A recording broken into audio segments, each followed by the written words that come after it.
বিলসলঙ্গী নুরানি হাফিজা মাদ্রাসার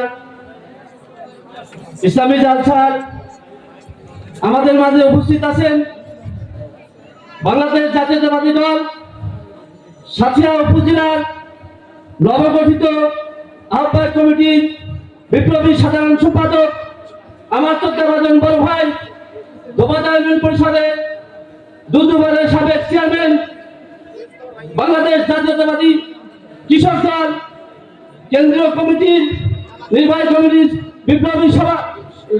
বিপ্লবী সদস্য বাংলাদেশ জাতীয়তাবাদী কর্মজীবী দল কেন্দ্রীয় কমিটির বিপ্লবী সভাপতি মামলা ও তথ্য সংরক্ষণ প্রধান সমন্বয়ক বাংলাদেশ জাতীয়তাবাদী কেন্দ্রীয় কমিটি এবং আগামী দিনে সাঁথিয়া বেলা নির্বাচনী এলাকার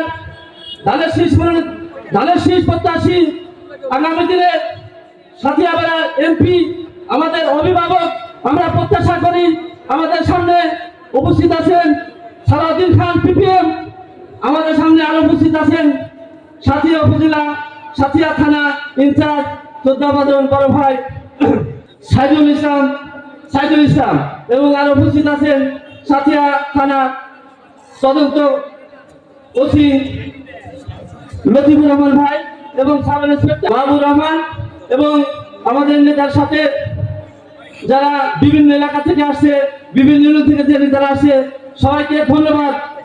এবং আলম ভাই আসলে আজকে বিলসলঙ্গী জালসায় আমাদের নেতা হয়তো অনেক খুশি হবে যেহেতু লোক অনেক বেশি। সবাই কেমন আছেন? এখন জালসার জন্য আর অনুমতি দিতে হবে না নাকি? অনুমতি দিতে হয়? সেই খুলি শেখ হাসিনা বাংলাদেশে নাই, কোথায় আছে? শাড়ি পরার টাইমও দেয় নাই ছাত্র জনতা, নাকি বলেন? আর জীবনে এই বাংলাদেশের মাটিতে ফিরতে পারবে না শেখ হাসিনা, নাকি? খুলি পরিবার আর বাংলাদেশে আসতে পারবে না ইনশাল্লাহ। তাই আমরা যারা এখানে আমাদের মাঝে উপস্থিত হয়েছেন জিয়া পরিবারের তো আস্থাভাজন ব্যক্তিত্ব আমাদের শ্রদ্ধাভাজন নেতা এ পর্যায়ে আপনাদের সামান্য অত্যন্ত গুরুত্বপূর্ণ বক্তব্য রাখবেন আমাদের শ্রদ্ধাভাজন নেতা সালাউদ্দিন খান। বিসমিল্লাহির রহমানির রহিম। আজকে এই বিলসলঙ্গী সৈয়দ আহমদুল্লাহ নুরানি হাফিজিয়া মাদ্রাসা ও এতিমখানা আয়োজিত আজকের অনুষ্ঠানের সম্মানিত সভাপতি, রাত্রে ঠান্ডা রাত্রে মহান রব্বুল আলামিনের এই সামিনার মধ্যে উপস্থিত হয়েছেন সকলকে সহ এবং আজকে উপস্থিত আমাদের থানার ভারপ্রাপ্ত কর্মকর্তা সাঁথিয়া থানা এবং তদন্ত কর্মকর্তা সহ সংশ্লিষ্ট জামাত ইসলাম বাংলাদেশ জাতীয়তাবাদী দল বিএনপি সহ সকল অঙ্গ সংগঠনের নেতৃবৃন্দ এবং উপস্থিত নেতৃবৃন্দ পর্দার আড়ালে আমার মা বোনেরা সবাইকে আসসালামু আলাইকুম ওয়া রাহমাতুল্লাহ। মহান রব্বুল আলামিন আমাদের পবিত্র আল কোরআন এবং হাদিসের আলোকে বক্তব্য শোনার জন্য আমাদের এখানে উপস্থিত করেছেন। মহান রব্বুল আলামিনের নিয়তে যখন আপনারা এখানে এসে যখনই জড়ো হয়েছেন মহান রব্বুল আলামিন কাবিরা গুনাহ বাদে সাগীরা গুনাহ সমস্ত কিছু মাফ করে দিয়েছেন। আল্লাহ আমাদের সেই মাফ করুক। আমি আসলে এই জায়গায় আজকে যে আসবো এই বিষয়টা আমার আসলে ধারণা ছিল না। আমাদের বিডিআর আবার আলামিন ভাই, তারপরে আমাদের আলমগীর হোসেন আলম রাত 12টার সময় ফোন দিয়েছে।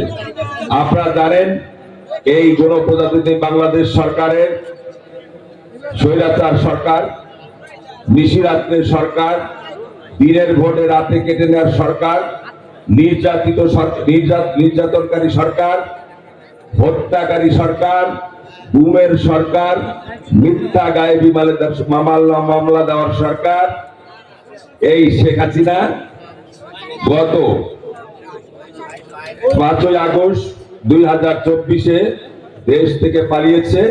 ছাত্র বৈষম্য আন্দোলনের অংশগ্রহণ সমস্ত ছাত্র ভাইরা তাদের এই আন্দোলনের ফসল হিসাবে সারা বাংলাদেশে জামাত ইসলাম, বাংলাদেশ জাতীয়তাবাদী দল বিএনপি, আমাদের ভারপ্রাপ্ত তারেক রহমান সুদূর লন্ডন থেকে ওনাদের এই বৈষম্য বিরোধী আন্দোলনের সপক্ষে সমর্থন দিয়ে সারা বাংলাদেশে আপনারা গ্রাম থেকে শুরু করে শহর পর্যায় থেকে শুরু করে সবাই একত্রিত হয়ে আন্দোলন করে তাকে বিতাড়িত করেছেন।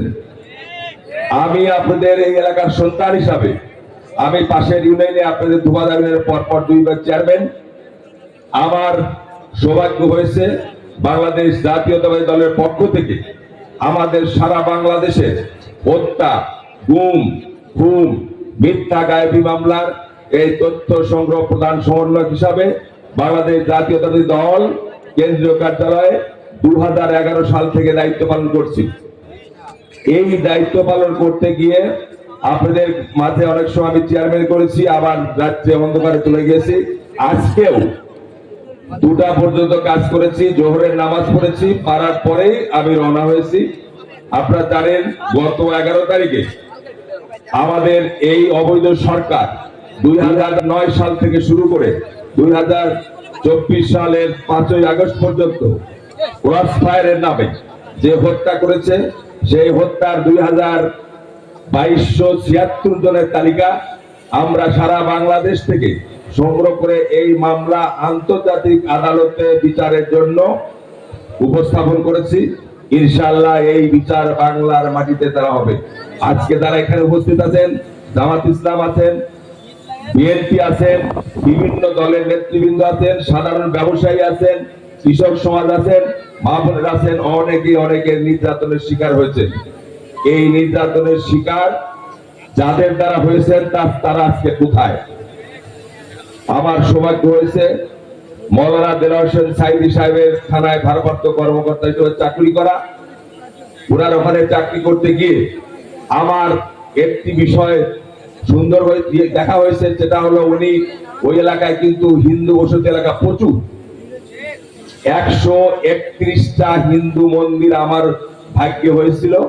ওই সময় পূজার সময় আমি অফিসার ইনচার্জ হিসাবে পিরোজপুর সদরে ছিলাম।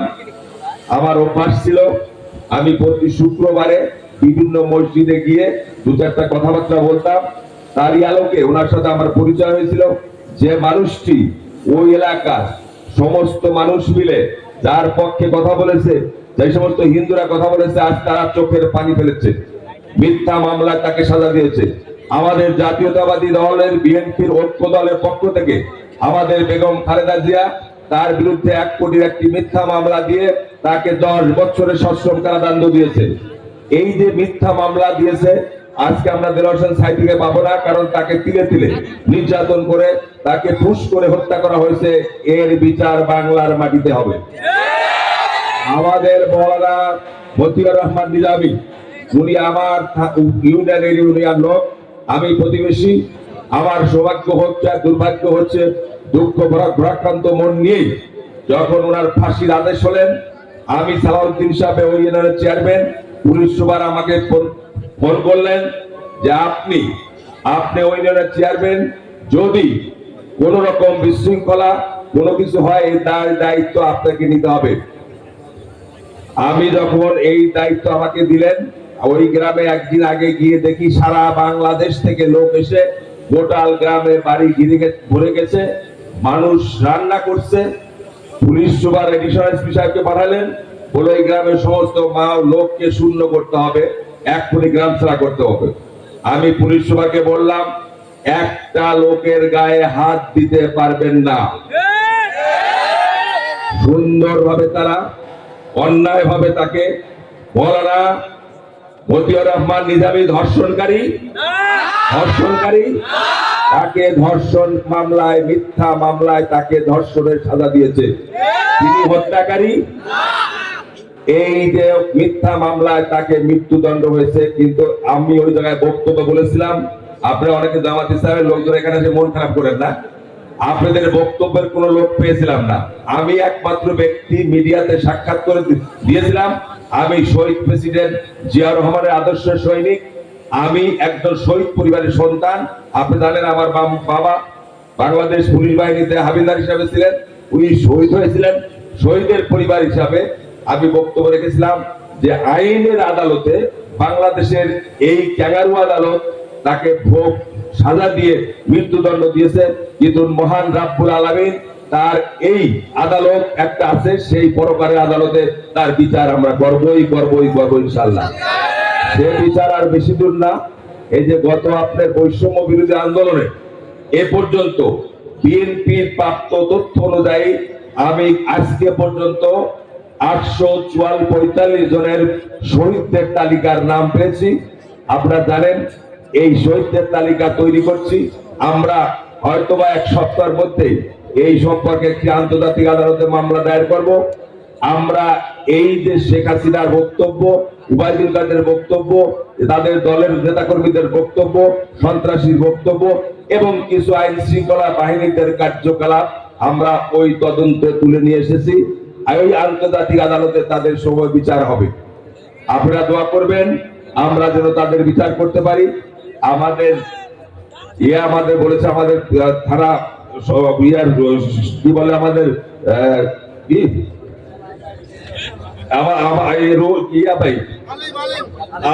আলম ভাই আজকে কান দিয়ে ফেলেছিল, আমি যদি না আসি তাহলে আমি ভাই আত্মহত্যা করবো। এখন আসলে এখানে এসে আমাদের এই কোরআনের পাখিদের এই অনুষ্ঠানে আপনাদের এই জায়গায় পবিত্র স্থানে আপনারা সুন্দরভাবে কোরআন এবং হাদিসের আলোকে বক্তব্য শুনবেন। আপনাদের আজকে দেখছি যুবক শ্রেণীর ছেলেরাই বেশি আসছে। তো আমাদের আসলে রাসূল সাল্লাল্লাহু আলাইহি ওয়াসাল্লাম একটা শেষ হাদিস দিয়ে কথা বলে শেষ করব।